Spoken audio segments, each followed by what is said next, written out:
is Sims, and we are back with more Code Realize Wintertide Miracles. This game gives me the feels. Can I just tell you that I just noticed that Axis today posted on Twitter, like, oh, you get the game, like, with, like, a discount. I'm like, seriously? I could have just waited a week. Like, I wouldn't have been able to wait a week, but this always happens to me. Like, I bought Hakuoki, like, what, years ago? I've had it for fucking forever. And then no sooner do I have it, and it's been sitting in a drawer. I mean, we've played it already, obviously. Then all of a sudden it's on Steam, and it's always on sale during the winter sale for 2 years for, like, under $10 for both games. And I'm like, I paid, like, $80 for both games. Oh, my God. It's so depressing. So I'm like, seriously? This game we played right away, though, so it made sense to get it right away. But still, Christ. Anyway. So we were in the middle of Van Helsing's route, and this might be the end of it. And then we'll do well, that's all this part is. And then the next part would be the in-betweeny, would be the Van Helsing Impi route. There's going to be some kind of cooking going on in that one, too, because I can't imagine the group date with them. Wow. Anyway, so where were we? Yes, Van Helsing was helping us with our craft projects. God. I want Van Helsing to just show up and help me with my craft project. Anyway, so I think we're still us. I don't know, so I'm just going to read it like us, and then we'll adjust, because being the dudes throws me off still. This is certainly an interesting development, that I'd be able to see Van Helsing again, and we'd tackle a ball of yarn together. Is that what you're calling it these days, kids? Okay. But now that we've come to an agreement and he'll be helping me make gifts, I have no time to waste. I have Van Helsing and Deli extend their one-night stay to a longer one, just short of Christmas itself. Oh! I love it! Oh, we know what kind of a homemaker you're going to be, Van Helsing. You're so good at knitting. Anyway, further changing plans, we now head to London with the 4 of us together. Yay! Van Helsing and Finis are still rather cold toward each other. But no sense worrying about that when we have to pick up our pace to make it for Christmas. Our progress fluctuates as we outpace one another back and forth. It's a tension not unlike that of the day before an airship race. Black Gathering, an illegal airship race sponsored by the Mafia Union on the final day of the event. Lupin and his crew have a history of participating in and winning this race. We did it once, but okay. But all things considered, Van Helsing's technique is surprisingly solid. At this rate, we'll somehow squeak by. Oh my God. Oh my God, it's the CG you never knew you needed, but you need. No, hold on. No, that's not what I wanted to do. There we go. Hi, there we go. Can we just fucking enjoy this for a minute? I never thought. I know he's the marshmallow. I know. But I just never thought we'd go this deep into marshmallow territory, and I can't handle this.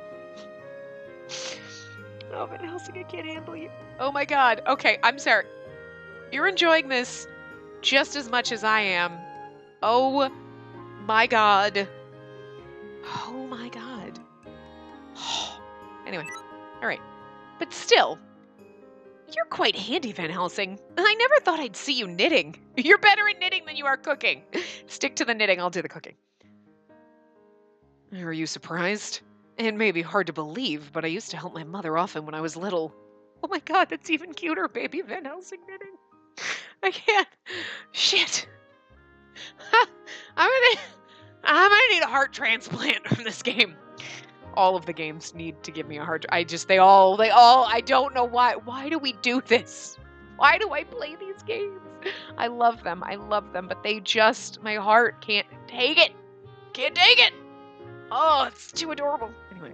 And even in the army, one's expected to sew badges and buttons to their uniform, so I had many opportunities to work the needle. Yeah, but that's not knitting. That's different. I can sew. I can't fucking knit. I see. And now that I think about it, maintaining guns also requires precision, so Van Helsing's dexterity shouldn't come as any surprise. He's quite adroit, I can only wonder why his cooking turns out the way it does. But some questions are best left unanswered. It was quite fun talking about this and that together as we knit gifts. It's nothing like the boisterous atmosphere we knew back at the mansion in London. Rather, this is a calm, quiet, and gentle, precious time. This is what's going to be like when you're married. Though there are moments when I feel a bit restless when it's just the two of us. Thinking back to the time he taught me the fundamentals of martial arts and marksmanship, when we talked before parting at the station, we had plenty of situations in which just the two of us talk like this. But what I'm feeling right now is unlike what I felt during any of those times. It's a nervousness, a restlessness, but at the same time, I never want it to go away. I want this moment to continue forever. Me too, but you took the CG away, so. It's such an odd sensation. I wonder if Van Helsing feels the same way. Yes. I wonder if he cherishes this time together, just the two of us knitting. I mean, it's kind of adorable. My mind is flooded with such thoughts. During one of those days, without so much as pausing my knitting, I said to Van Helsing, Van Helsing, once Christmas is over, will you be returning to your travels? Yes, that is my plan. His response was somewhat hesitant. The vampire protection policy is moving ahead quite smoothly, thanks to Marquis Renfield. Still, we face harsh opposition from both the human and vampire sides. And that's why we must seek out the vampires in hiding and gather as much support as we can if we want to keep this flame alight. Right. The fate of a race hangs in the balance. The more I listen, the weight of what the two bear becomes more tangible. So I can't possibly say what I want to say. To ask him to stay with me a bit longer, even if it means putting aside his grand objective. I'll never stop wishing for his safe journey and successful conclusion. But knowing you in Delhi, I have absolute confidence you'll do well. Ultimately, those unremarkable words are all I can manage to say. And he's like, damn it, I was hoping you'd ask me to stay. Oh. And then, one night, a few days after Van Helsing began helping me knit, the day before heading to London, startled by the sound of a chime, I raised my head. The clock was loudly announcing the arrival of midnight. I rubbed my blurry eyes and massaged my stiff muscles, and Van Helsing stretches his long limbs. It's already this late, but we're nearly done. Yeah, only a few finishing touches left. All that's left is wrapping everything, and that's that. It's all thanks to you, Van Helsing. Really, truly, thank you. God, he's so beautiful. Especially that look on his face. I can't. Shit, chest pains. No need to be so humble, and consider it my payment for room and board. But I want to thank you formally, so thank you so much. I stand from my chair and bow deeply. Van Helsing lets out an embarrassed laugh and begins cleaning up neatly. Try to get a good night's rest. We'll be leaving for London in the morning. I mean, we could wrap shit on the fucking, train. Just bring your shit with you. It's a train! I'm a bit tired myself. If you'll excuse me, I'll be retiring to my room, not without me. Take me with you. Take me with you. Rest well. Good night, Van Helsing. Spacey, you go crawl into his room by act. Oh, I forgot! I thought this was my room. I'm so shady. Thus concludes the knitting workshop that took place over the course of a few days. Something in the back of my mind wants to tell me that we'll never have a chance to spend this much time together again. It's no surprise, then, that these words spill from my lips. How lonely. But I can't stop now. I checked the wrapped presents atop the table. There's Lupin's, Impy's, Victor's, St. Germain's, Cece's, as well as Finis's and Deli's. That's definitely all of them. All of them, that is, but Van Helsing's. All right, just one last thing. Returning to my room as I carry my tools and materials, I'm welcomed by a particular, partially completed item on the table. It's something that Van Helsing can't help me with, no matter his persuasive skills. I must finish it with my hands alone. I'm racing against the clock, but I'm sure I'll finish it if I put forth my best work. Just you wait, Van Helsing. Oh, even if it's like a half-assed gift, he'll still love it. I take a deep breath, feeling a second wind wash over me, and resume this final job.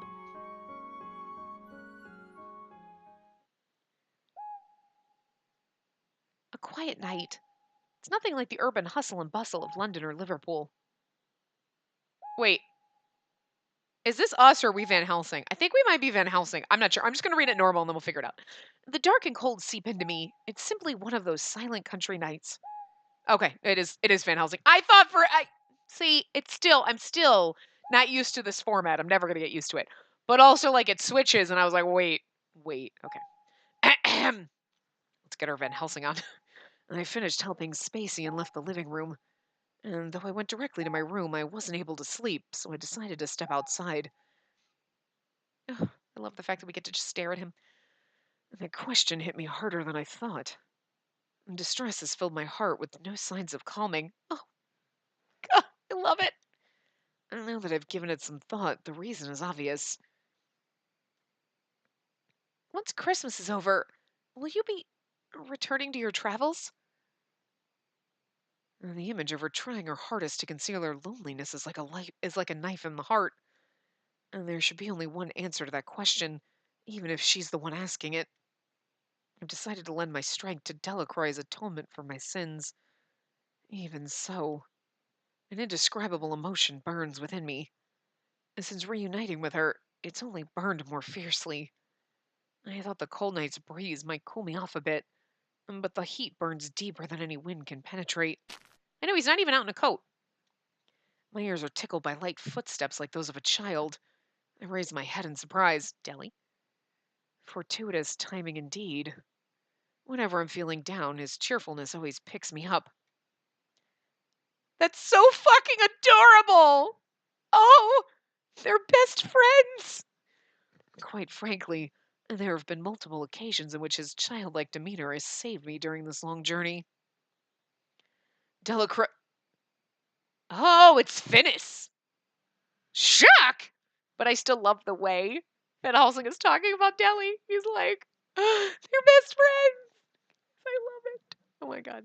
I beg your pardon, but I'm not Delacroix. And I turn around, my eyes wide with surprise. The one before me is my sworn enemy. Fucking love his little buns.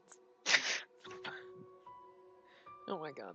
And the one I should have wanted to see the least. Finis. I'm sorry, your light footsteps sounded like Delacroix's. Really? I take offense to that. I'm far taller and less scrawny than him. He seems rather miffed about that. Not that he'll ever admit it. Was that his idea of a joke, I wonder? I reply with a light laugh, but his reception isn't what I expected, and so I toss out some small talk instead. You're out this late? It's pretty cold tonight. I would say the same to you. As far as I can tell, you're outside as well. No, I'm not. You're just imagining things. Besides, if a house's owner can't take a midnight stroll through his garden, what can he do exactly? A fine point. I apologize for intruding on your stroll. And with my curt reply, I turn back. What is there to discuss with this boy who was once the mark of my hatred? I struggle with words even around Spacey and the others. There's not a chance of a conversation between myself and Finis could ever go anywhere. And yet... Wait, Helsing. Finis's quiet voice stops me in my tracks. I actually just want the voice acting for this part just because it's Undertaker and Finney, like, having a conversation. And that's not something you see every day. Like, oh. I just love it when, like, I think of, like, other shows or games that people voice, and then I'm like, wait. This is, like, it's just fun. Because, you know, these characters belong in this game. I mean, Finney and Undertaker are both in Black Bother, so I mean, that they fit together. But it's just kind of funny in that context. But, you know. Sorry, I was thinking about something else. Anyway. Why didn't you kill me? Perhaps it was the irony of fate, or perhaps it was only natural. His question was the same as mine to Delacroix. Finis's eyes waver in hesitation and doubt. Did I look the same back then, too? Did I have the expression of a lost child? I know Finis is actually... He's adorable. It's kind of adorable. Oh, he was such a douchebag, but... He's kind of adorable. You were hunting me down for so long to exact your revenge. Extract your revenge. Wouldn't it be exact your revenge? Is it extract? I don't know. Maybe I've always said that wrong. I don't really run around, I'm going to extract my revenge! Or exact my revenge, but... You know what I mean? Like, you know how you say things, you're like, oh, I've always said it wrong. Oh. Turned the wrong phrase. You know what? Just ignore me. I don't know why you bother listening to me. I say stupid things. Even if you knew the truth of the matter, I can't expect your grudge and resentment to disappear that easily. As though my subconscious is responding to his words, a flashback of that hellish moment plays through my mind. A memory of pure, deep red. A memory of blood. A memory that's been ingrained in my soul. That's correct. You are my arch nemesis. Why bring it up if you're aware of this fact? Would it not be better for the both of us to leave well enough alone? Yes, you're right. But I thought it important to affirm one thing in particular. He hesitates for several seconds, or perhaps he's trying to find the right words. At length, the wind sweeps away his silence and he speaks. Sorry, but I can't let you kill me. Because you value your life? Now that you've lost your spares, you fear death. Is that what you're getting at? Indeed, I'm afraid of dying. But more than that, I'm afraid of making my sister sad. She's such a fool. I have no doubt that she'd be saddened even if someone like me were to die. Never again. I won't make her cry. I won't make her sad. I see. If Finis only asked me to spare his life, then maybe, just maybe, I'd be able to kill him. But my clenched fist is ultimately powerless. A fire deep within me wants nothing more than to scream at him, to strike him, to steal away his last dying breath.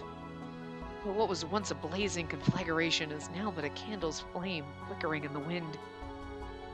Little remains of the wick after having burned so intensely for so long. So I can no longer offer you my life. If there's any way I can atone for my sins, I'm at your mercy. Look at me, begging for forgiveness.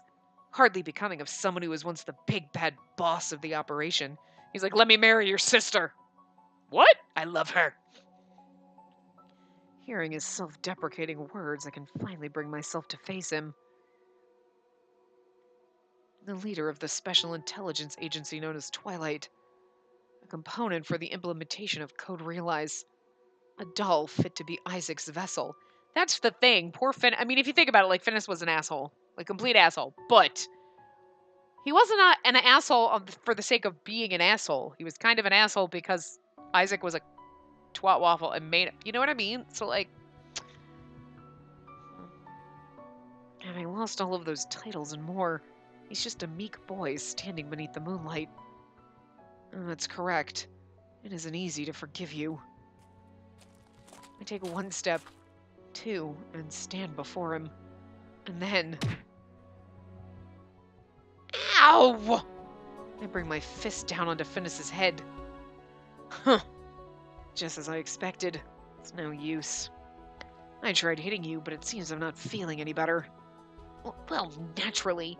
A single whack will do little to sate your long years of hatred.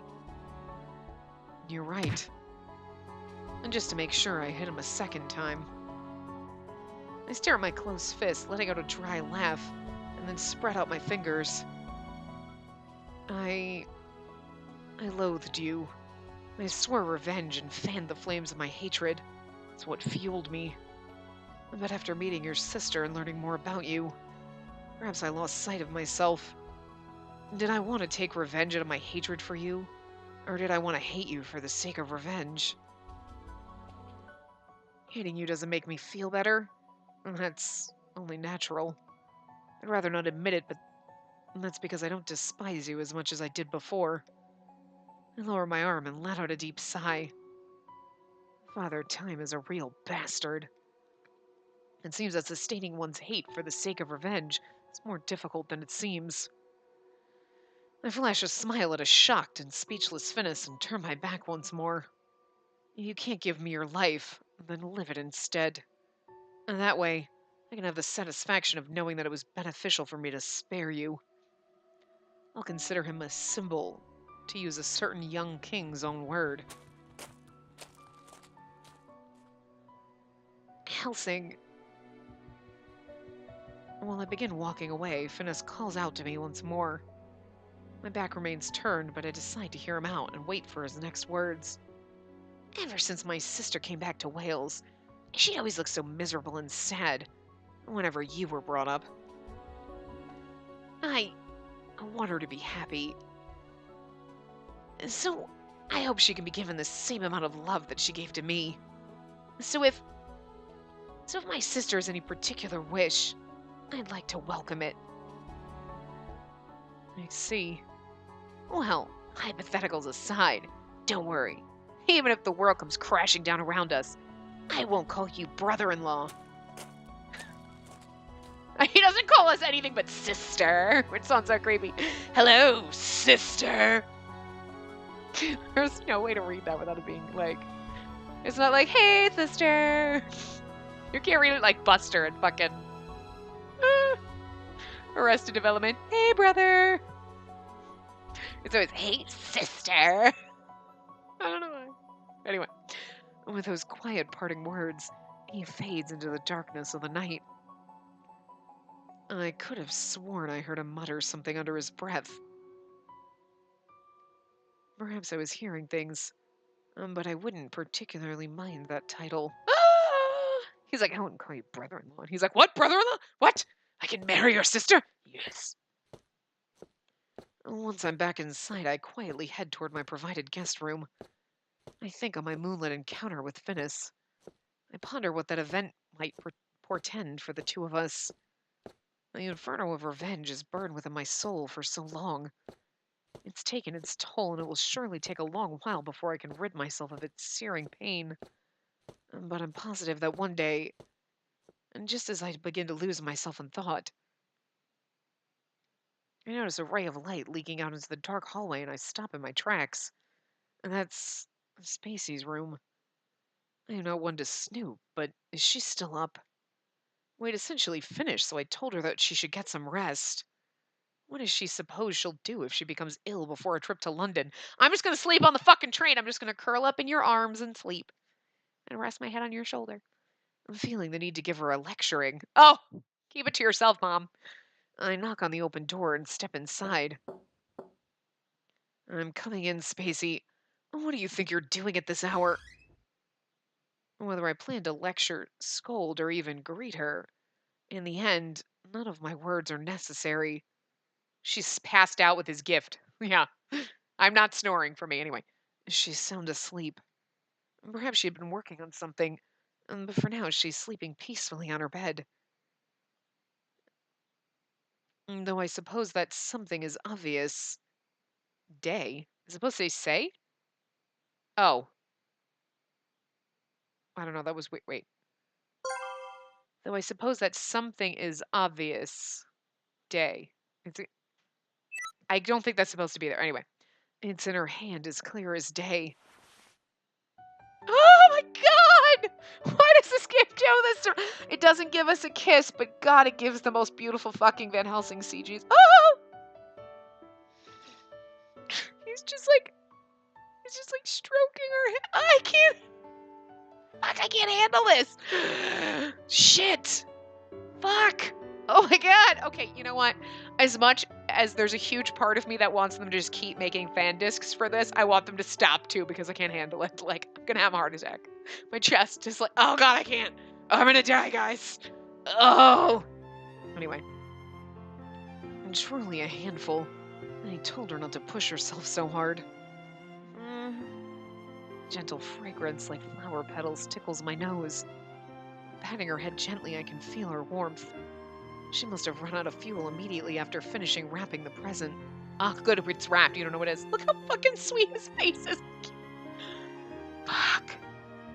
I can't look at the CGs because they kill me. They are so fucking beautiful. Anyway, and beside her is a collection of other wrapped gifts.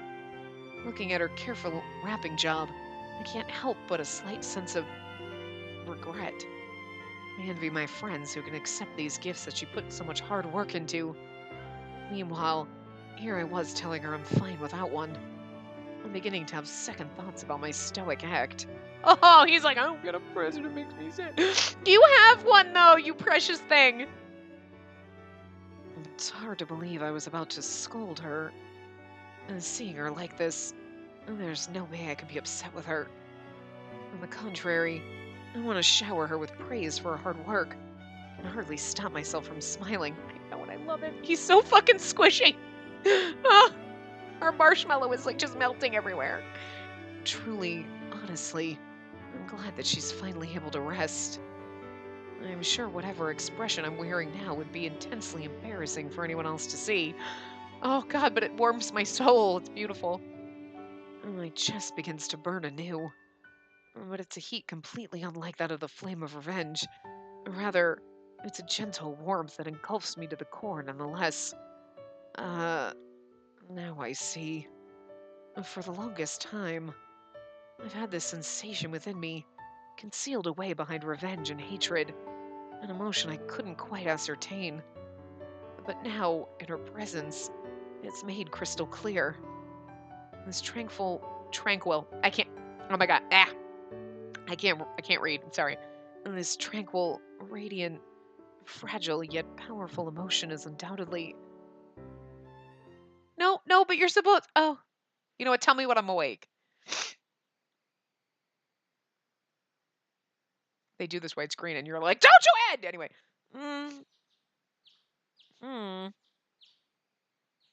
Woken by the birdsong outside my window, I slowly open my eyes. It's already bright out and just the right hour for the sun to tickle the tip of my nose. That's right, daybreak. That's what this thing... Wait, daybreak? What? I leap awake along with a magnificently silly yelp. I have the vaguest memory of finishing it, but at this point I'm not sure how much of that is real and how much was a dream. I look around me in panic and notice a certain thing that's still beside me. That's a relief. I must have finished it. I gently run my fingers over the wrapped gift and stand up. There's no time to dawdle, because today is the day. Today is the day! The bird is shining, the sun is shining, the tank is clean. The tank is clean. Every time someone says, today's the day, that's all I can fucking think of is Finding Nemo. Anyway, we're going to London. Oh, I thought we were getting our tank cleaned. Okay, wrong game. Wrong movie, wrong anything. I can feel the crunch of the fluffy snow under my feet as I take a few steps along the train station's platform. Van Helsing, look! There's snow here too! Indeed. You know you were excited, but do watch your step, all right? December 25th, Christmas Day! We boarded the first train of the morning and managed to get to London safely. We're here on Christmas. We didn't come for Christmas Eve. The fuck? We should have been there for Christmas Eve. That's the fun part. The train moved along incredibly slow at times thanks to the snow. But even so, I'm just glad that we arrived barely past noon. What a beautiful sight! There's a gentle dusting of beautiful white snow across the city of steam and steel. The contrast of a clear winter sky and pure white snow is quite spectacular. I knew it was chilly, but for snow to have accumulated like this is rather unusual. Is it? Somewhat. The snow itself is common enough, but to continue falling until it piles up isn't something that happens regularly here. We were really lucky today then, to be able to see such beautiful scenery. I believe unlucky is the word you're looking for. The train moved at a snail's pace thanks to the scenery, you know. Yeah, someone has bad taste. Take a look around you at the city, Finnis. We can thank the snow for all these street stalls selling delicious food. Does it have anything to do with the snow?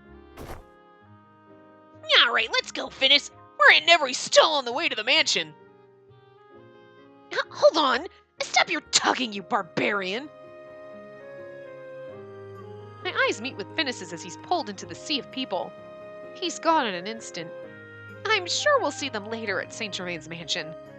Plus, now I can walk around the city with just Van Helsing. I grin as the thought erases my concern of my little brother from my mind entirely. I'm a caring big sister. Really, I am. I do wonder if those two will be all right on their own, though. I ordered him to return to the Count's mansion no later than dusk. It'll be fine, I'm sure. Van Helsing has got to be the only human on Earth capable of reining those two in. Nodding and putting aside my concerns, I begin to look around the city once more. I mean, you're worried about Finnis. He was the problem, though. So it's like, you know what I'm saying? Like, I'm worried that Twilight might get... Oh, you know what? He's fine. He's fine. No worries. Just saying.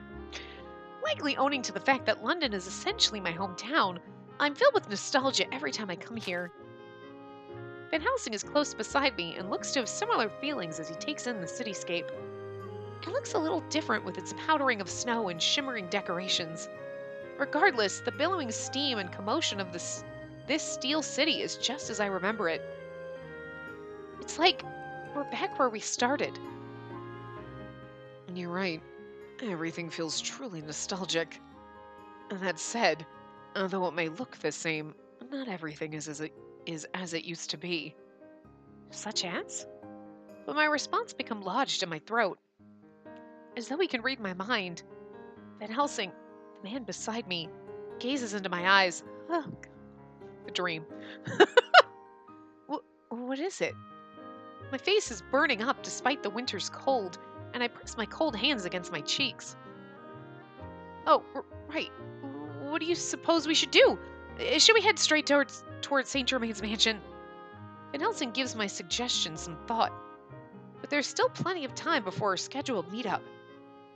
So, would you like to have a bit of a walk around town? If that's all right with you, of course. Certainly, as long as it's all right with you. Of course. I doubt I'll be half the tour guide that Lupin or the Count are, but at the very least I can serve as your bodyguard. But more importantly, I simply want to walk with you down these streets while we have the opportunity. Thank you. Why thank me? I'm the one who asked. His words agitate a certain feeling deep within my chest. I can barely keep a big grin from forming on my face. The snowy ground is slippery. He offers me his hand, which I accept. Oh, yay! I was like, to hold his hand in my mind. I was like, do we get to hold hands? Yes, we do. After a moment to catch my breath, we resume our walk. Everywhere I look, the city is filled with lively yet subdued commotion. Gold, silver, and red lights, angel and star decorations flickering at every turn. It all reminds me of something from a fairy tale. Oh, I've seen that person over there in a book. His name is Santa Claus. He's a real person? Sorry to disappoint, but that's an employee from the candy store. He's likely handing out candies to children. No matter where I look, everyone is wearing a bright smile. If I'm already having this much fun looking around here, I can only imagine how great it will be when we're all together. I wonder if the crew is doing anything fun somewhere in the city. Thinking about others rather than yourself, even at a time like this. You're such a handful. Despite his exasperation and dry laughter, Van Helsing makes a rather mischievous suggestion. What say you we act as something of an early Santa Claus as we walk around town? Santa? Us? You went through the trouble of making all those gifts. Wouldn't a bit of a performance be just the thing to top it off? I love when they do the this look with the glasses is like like so evil. In that case, our first stop would be in the heart of London's lower town. In this district that never sleeps, it's even noisier than usual on Christmas Day. One can feel the holiday energy of the entire city in this atmosphere alone. Frankenstein Clinic. Frankenstein Clinic. I mean, okay, in this world, but like anywhere else, someone's like Frankenstein Clinic, you'd be like, you know what? I think I'm going to avoid going there. Frankenstein Clinic is even open on this most festive of days. All right, that should do it. And make sure to take the medicine I prescribed for you, all right? And make sure to eat nutritious meals. An apple a day keeps the doctor away after all. Thank you, doctor. I promise I'll repay you someday. All right, I'll be my last patient for the day. My apologies for the wait. Next, please. I don't mind at all, doctor. Huh? At the moment he opens the curtains and peeks his head inside, he freezes and his eyes slowly widen in surprise. Spacey! And Van Helsing, you too? Oh, when did you get to London? Wow, has it been a long while? It sure has. I'm glad you seem to be doing well. We wanted to stop by and see you hard at work while we were in the area, Victor. I didn't have a breath while yeah. It's amazing that you're working so hard, even on Christmas. Thanks. It's not like illness and injury disappear on holidays. No, usually that's when all the bad shit happens and doctors never run. But that was my last patient today, so your timing couldn't have been better. As if on cue, a familiar appearance comes rushing from somewhere inside the clinic. Cece comes running with light footsteps and hops right onto my leg. Oh, Cece! I missed you too! You've put on some weight since I last saw you. Fucking love the dog. I stand up after giving Cece sufficient head pats and begin digging through the luggage that Van Helsing had been holding for me. I find what I'm looking for, the very reasons why we stopped by this clinic before going to the mansion, and... Victor? Cece? Merry Christmas! This really should have come out before fucking Christmas, but still. As Victor opens the bag I handed him, his eyes go wide once again. Wow! And this scarf looks so warm! And is that a sweater for Cece? Mm-hmm. Oh, let me know how you like it. Van Helsing knitted that sweater! I always imagined, I think when I started and was imagining Van Helsing knitting, it was going to be like, one arm's going to be too long, and one arm's really short, and it's going to be lopsided, and there's no hole for the head. But you know it's going to be like fucking pristine and on point now, and it's like, that's, well, the idea of Van Helsing knitting and being terrible at it is adorable, but the idea of Van Helsing knitting and being like fucking knitmaster is like, wow, I like that. Anyway. Thanks. I'm gonna put it on right away. There's even a filter weaved into the interior. In an emergency, you can cover your face with it and it'll function as a gas mask. So, just out of curiosity, in what sort of situation do you suppose I need such a feature? When you inevitably botch an experiment. We're assholes. When you inevitably botch an experiment. Ouch. Touche. Oh. When you botch an experiment, we're just totally deadpan about that. Like, when you fuck something up, he's like, oh, true though. True that, yo. Parting with Victor and Cece for now, we make our way toward the street stalls that line the riverbank. You know that was Van Helsing's spin on things. In the past, the mafia organizations ran a gambling house here. Supposedly, today during the festivals, gambling is just like it was back then. And according to Victor, Lupin and Impy are here for some high-stakes wagers. Huh. There they are. Tracing Van Helsing's pointed finger, a familiar duo comes into sight. Look at them! Van Helsing is the only one who's pretty much wearing the exact same fucking thing. Everybody else is, like, got a slight different, like, outfit going on. You know, slightly different, but, like, Van Helsing's is, like, fucking Van Helsing's. It's, like, the same freaking thing he always wears. I'm like, it's not even... I cannot wait till you see fucking Saint Germain's goddamn fucking coat. That shit is fucking fabulous. Yeah, I mean, Van Helsing, okay, he was wearing a scarf. I'm literally looking at his shirt's different because he doesn't have the mustard colored shirt. It's a white one, right? That's what it was. Yeah, it's a different color, but, like, everything else is fucking the same. Oh, he puts a scarf on. Like, dude, Why do they hate Van Helsing so much? Everybody else gets a fabulous new wardrobe, and they're like, well, we'll change the color of his shirt and give him a scarf. That's good, right? Like, that's fine. Yeah. And everyone else, we're going to get, like, a romantic kiss scene, but, like, Van Helsing, whatever. We don't need that. Why? Why do they hate him so much? I love him. Why do they hate him? Anyway. Ugh. Of all times to get an ace of spades. What did I tell you? You shouldn't have been greedy and simply folded when you had a chance. Lupin and Impy's voices flow from between the booths along the riverbank. They seem to be quarreling about something, presumably gambling related, as they walk this way. Damn it all! It just doesn't make sense that you win all the time, Lupin. One more game. Just one more, you bamboozling burglar. I resent that title. But if it's a rematch you want, and then I'll gladly accept.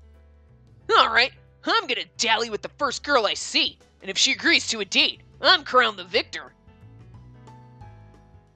Well, hello there, my beautiful prospective future girlfriend.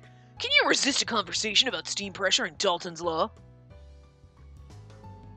I'll politely decline, thank you. I wouldn't recommend trying to woo someone who already has an accompaniment, you beagle-brained buffoon.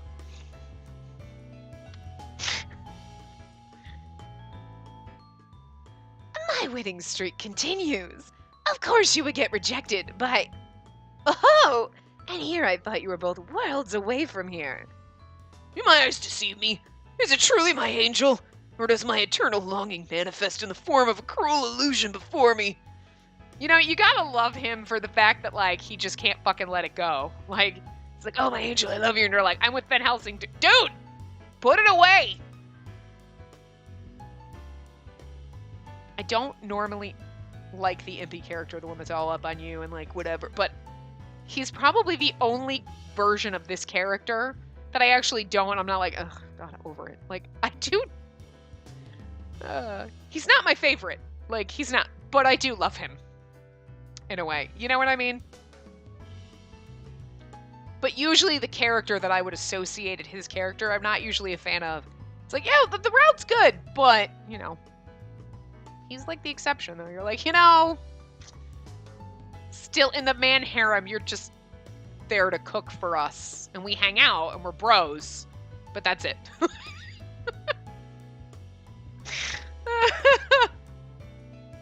That's it. Like, I wouldn't kick you out of the plushie pile. Like, if they actually had decent plushies of them, I wouldn't kick you out. But I'm just saying. Anyway. I'm real. It's been a long time, you two. Quite the noisy bunch as always. It's comforting to see that some things never change. A warm nostalgia slowly wells up in me as we're reunited after several months apart. And for the past few days, the duo has been leisurely staying at St. Germain's mansion. Apparently, they've been walking around town while shopping for party food ingredients. As I rejoice in our reunion, I go straight to handing out gifts, just as I did with Victor. And those gifts would be... a neck warmer. That's like a scarf. I know, it's a little different, but like it's still like it's... Oh, a neck warmer. Just the thing for this cold season. I figured it won't get in your way during your work, even on a winter night. It's like an infinity scarf. That's basically what we invented the infinity scarf. Aren't we awesome? Anyway. You know me all too well, but do tell me about its peculiar design.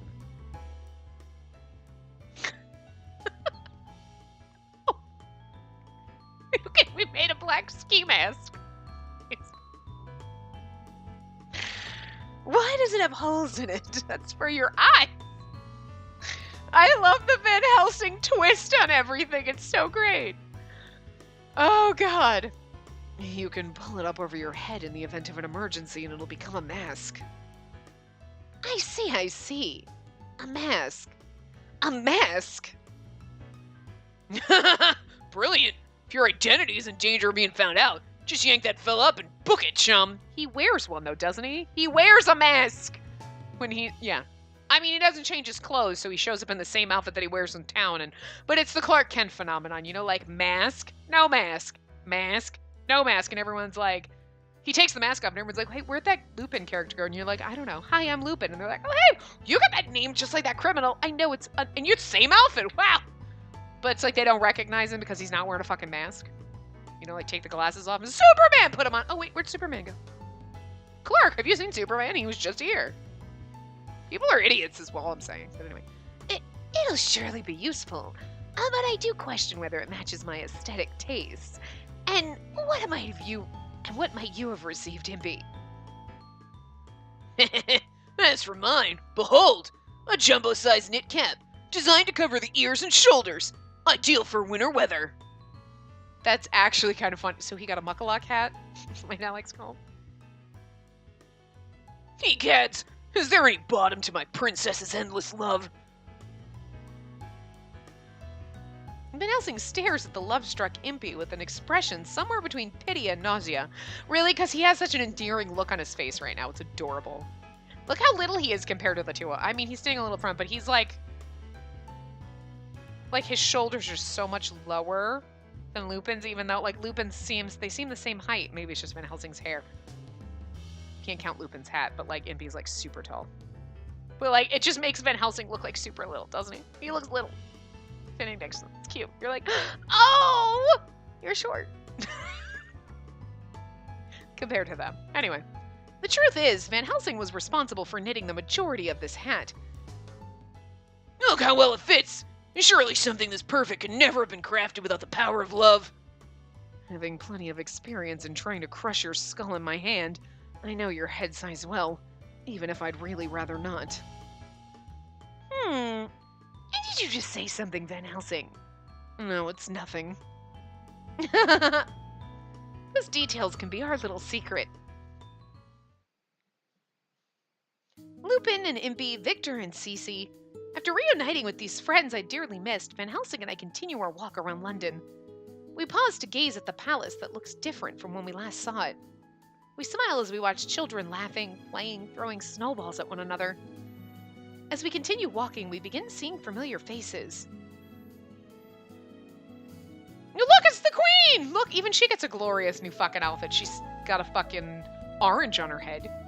But it's like a pin cushion. It's like a fucking pin cushion. She's like, this is where I stick my needles. So like when I want to sew, shit's right here. That's like a Hatter hat right there. Queen Victoria and Lionheart, who were attending the festivities incognito. Really? Somebody dressed like that and you don't know it's a motherfucking queen? Rampart Lionheart, captain of the guard of the imperial family who vowed absolute loyalty to the queen. He was born a commoner, but climbed the ranks by his remarkable skill. He is among the queen's most trusted subordinates, and he's totally fucking in love with her. I ship them so hard. Oh! Sholmes, who walks with someone who appears to be his friend. Oh! Herlock Sholmes, a mild-mannered young man and self-proclaimed simple detective who is nevertheless exceptional in his sleuthing to the degree that even Lupin is left speechless with admiration. He seems to be searching for someone. Oh my god!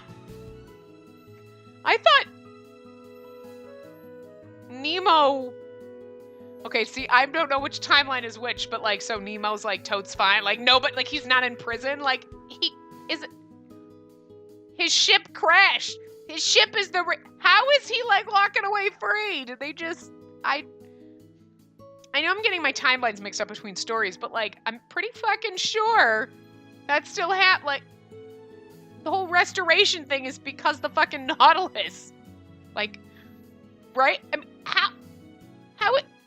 I don't know. Okay. Nemo, who's constructing an enigmatic structure. I can't believe I'm gonna have to read his voice.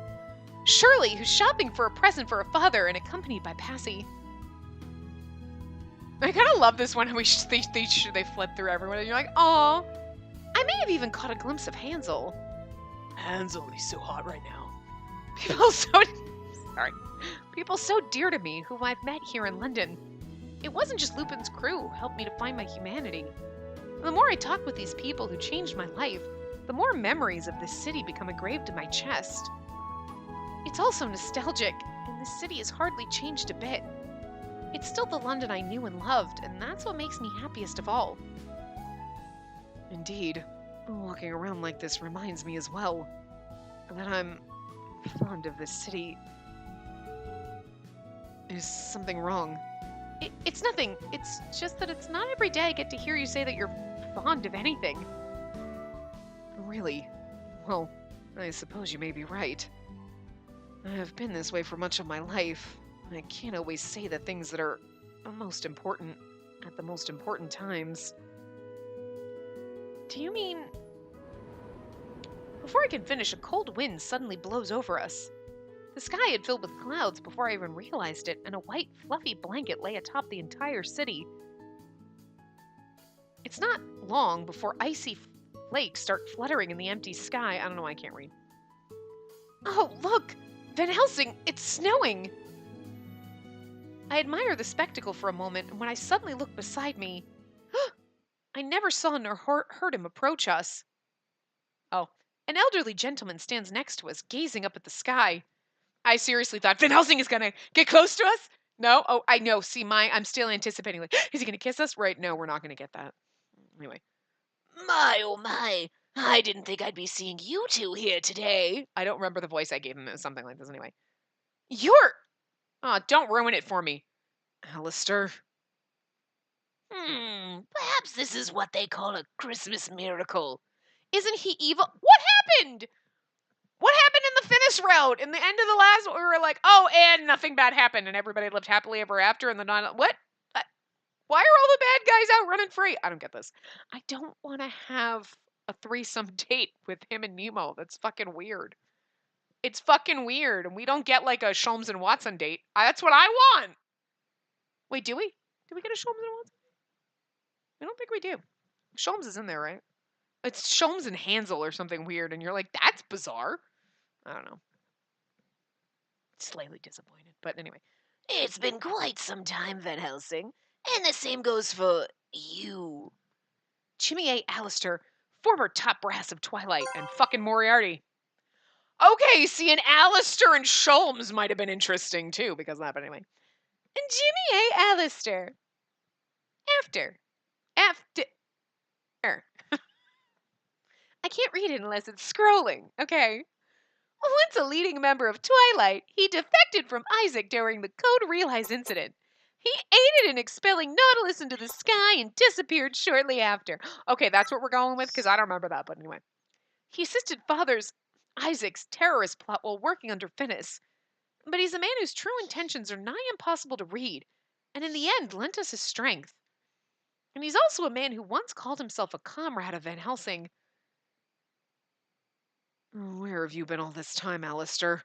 I've been looking for you since that incident. I don't want to get into the drama. I don't want the drama. I just want Van Helsing to love us. Shh, go away. I just want to slowly push him away. He's like, what are you doing? I'm getting you out of this conversation so it's just me and Van Helsing. We're running out of time and I don't need you. I don't need your drama. Van Helsing steps nearer to him, but Alistair raises his cane as if to keep him at bay. I apologize for my sudden disappearance. As a matter of fact, a particular individual has been looking for me as well, so I needed to go into hiding. Looking for him? Oh, Sholmes. Yeah, hey. Considering Twilight has been disbanded for some time, who would be after him now and why? Okay, I'm sorry. Sholmes appears to be looking for someone. Didn't even think about that. And now he's like, someone's looking for me. And you're like, okay, you're throwing in a side story that you're not even going to give us. Like, they're going to be his law. And then you're like, but, and then in the Sholmes thing, that's not going to happen. And you're going to be like, so, but like, what happened? Like, because Sholmes and Alistair, it's Holmes and Moriarty. And like, I'm going to need some closure on that shit, but it's not going to happen, is what you're telling me. Like, we're just going to have to get, anyway. The questions go through my head, but I keep them to myself. Right now, it feels like I shouldn't interfere with Van Helsing and Alistair. If there's any trouble, I'll lend a hand however I can. We are comrades, allies. You consider me such even now? Even now you'd fight alongside me for the sake of your vengeance? Your silence speaks more eloquently than any words, Van Helsing. Of course, for you to still be amicable after all this time is a joyous thing for me indeed. He may have specifically stated for me, but it almost sounded as though he was talking about someone else. Worry not. This is a matter I must tend to on my own. It's not something you or anyone would be able to help with. And it sucks because this is the voice he's got now. Maybe not necessarily, it's not quite the voice we gave him originally, probably not anything at all. But now we're going to have to do that and like, Nemo! Like when we do, and that's gonna, I'm not gonna be able to handle a half an hour of that. I'm just not gonna lie. Van Helsing stares at Alistair with a curious eye. It almost looks like he's regarding a stranger, even though the two are anything but. Did you find happiness? Oh? Why do you ask? How do I put it? You seem to be in quite good spirits. More than I've ever seen you before. Hmm. So that's how I appear to you, is it? You truly do understand me, though at this point it's almost moot. Alistair lets out a jolly laugh. It sounded a little scary to me, but it's almost like it was involuntary. This man whose intentions are always just out of reach. In that laugh of his, I feel like I was able to see a rare glimpse of his true emotions. But I'm not the one who's smiling and laughing for the first time, it seems. Van Helsing, you've changed as well. Alistair laughs again, this time spreading his arms out, stretching them to the wide, empty sky that still dusts us with its snow. He gazes upwards as though hypnotized by the fluttering of the falling white flecks. Then, wearing a rather forlorn expression, he walks up to us. Would that I could have stayed your friend, your teacher forevermore. But nothing lasts forever, it seems. You're free, Abraham Van Helsing. We shall likely never cross paths again. His voice soon fades into silence as he passes by us. Professor. All the while, the crowd envelops us, their merriment becoming boisterous and distracting. That's funny, it's true. Was he always Professor? And it never even dawned on me until literally he just said it. I was like, oh yeah, because he's Moriarty, Professor Moriarty. Anyway. Not that I don't remember if they ever called him that in the original game, but I wouldn't have been like, oh, like he's Moriarty. I would never have put the two and two together, but it's pretty funny. Search as we might, finding him in this hustle and bustle would be like finding a needle in a haystack. Van Helsing continues to stare in the direction where Alistair disappeared. Van Helsing? You're not going to go after him? His gaze drops to the palm of his hand where flakes of snow fall into his black glove. Yeah, it's fine. The snow gradually melts. The drops of water fall through his fingers. Superior and subordinate, teacher and pupil, comrade and friend. It seems there was something more that couldn't be defined by words alone. But whatever that may be, in that moment, it all seemed to disappear, fading away ever so quietly like melting snow. Nothing lasts forever, after all. Okay, so I hate to do this, but we're gonna stop it here. And we'll see how long the next part goes. If it's really quick and it's only like 10 minutes, we'll do the